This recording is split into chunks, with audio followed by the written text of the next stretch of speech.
Do you know there is something people didn't notice about Elijah's sacrifice? He made it harder on purpose before God answered. The crowd gathered under the scorching sun, hundreds of eyes fixed on one moment that would decide everything. On one side, Elijah, just one man.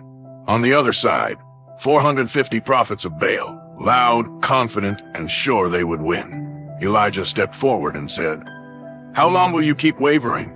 If the Lord is God, follow him. But if Baal is God, follow him." Silence filled the air. Then he gave them a challenge that would shock everyone. Prepare a sacrifice, but don't light it. Call on your God. I will call on the Lord. The God who answers by fire, he is God. The prophets of Baal went first.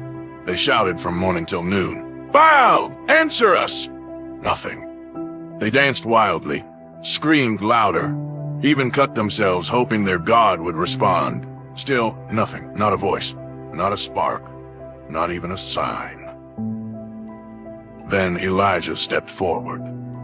But instead of rushing, he slowed everything down. He rebuilt the broken altar of God piece by piece, placed the sacrifice carefully, and then he did something no one expected. "Pour water on it," he said. The people hesitated.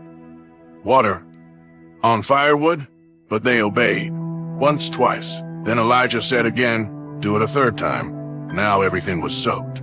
The sacrifice, the wood, the stones, even a trench around the altar filled with water. At that moment, the crowd started whispering, "This man has lost his mind.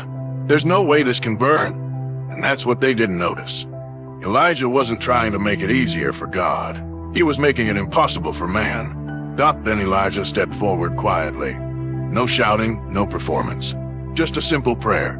"Lord, let these people know that you are God."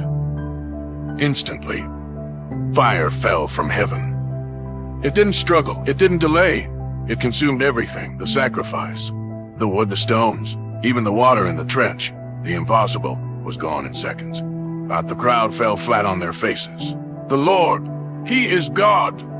The Lord, he is God!" Elijah made it harder on purpose, so no one could ever doubt who answered. If you believe God still shows up when things look impossible, comment, "God still answers," and don't skip the next story.